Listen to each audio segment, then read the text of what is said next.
নির্বাসন জীবনে শুধু রাজনীতি নয়, দেশের খেলাধুলা ও প্রতিভাবান খেলোয়াড়দের নিয়মিত খবর রাখতেন বিএনপির ভারপ্রাপ্ত চেয়ারম্যান তারেক রহমান। তাই তার দেশে ফেরার সময় ঘনিয়ে আসতেই দারুণ রোমাঞ্চিত ক্রীড়াঙ্গনের মানুষ।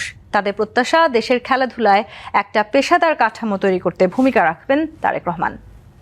ডিবিসি চ্যানেলের মাধ্যমেই একটি ভিডিও আমার কাছে এসছে এবং এই ভিডিওটি আমাদের মাননীয় ভারপ্রাপ্ত চেয়ারম্যান জনাব তারেক রহমানের কাছে পৌঁছেছেন। ওর যে অসাধারণ ডিবলিং, ওর যে অসাধারণ বলের প্রতি যে কন্ট্রোলিং। চাঁদপুরের সেই বিস্ময় ফুটবল বালক সোহানের কথা নিশ্চয়ই মনে আছে।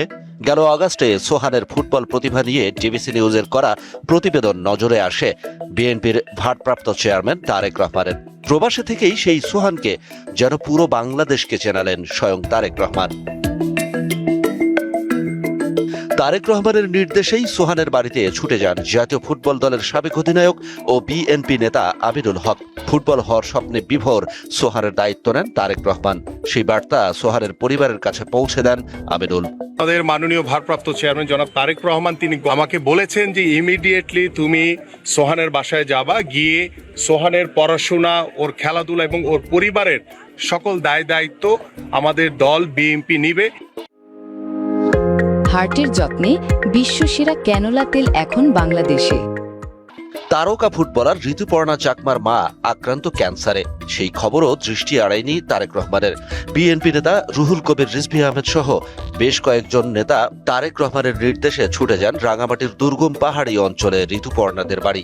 তারেক রহমানের দেয়া চিকিৎসা সহায়তা তুলে দেয়া হয় ঋতুপর্ণার মায়ের হাতে। দেশ ও রাজনৈতিক ভাবনার মাঝেও তারেক রহমান আলাদা করে ভাবেন ক্রীড়াঙ্গনের কথা। ছোট ভাই অকাল প্রয়াত আরাফাত রহমান কোকো ছিলেন ক্রীড়াঙ্গনের অন্তঃপ্রাণ মানুষ। কোকো ভাই কথা তো আলাদা করে বলার দরকার নেই। কোকো ভাই ভালো, আজকে মানুষ বলবে আজকে বিএনপির টাইম বলে বা এর এখন আওয়ামী লীগ নাই বলে আমি কথা বলবো, বাট এগুলো আমি বলতে চাই না। কেন এগুলো মাইকের সামনে বলা মানে ঢোল পিটানো হবে, সুতরাং আমি বলতে চাই না। বাট ওনার অবদান ছিল অনেক, তো বাংলাদেশ গেম ডেভেলপমেন্ট ক্রিকেটের সাথে ওনার অবশ্যই অবদান ছিল। ক্রীড়ার প্রতি ভালোবাসা দেখেই সংশ্লিষ্টদের প্রত্যাশা বেড়েছে অনেকখানি। তাই অপেক্ষার প্রহর গুনছেন তার দেশে ফেরার। সংশ্লিষ্টদের প্রত্যাশা, ক্রীড়াঙ্গনকে ঘিরে ছোট ভাই আরাফাত রহমান কোকো যে স্বপ্ন দেখতেন তা পূরণে সক্রিয় ভূমিকা রাখবেন তারেক রহমান। Shahan Papon, DBC news, Dhaka. দীর্ঘ প্রায় 17 বছর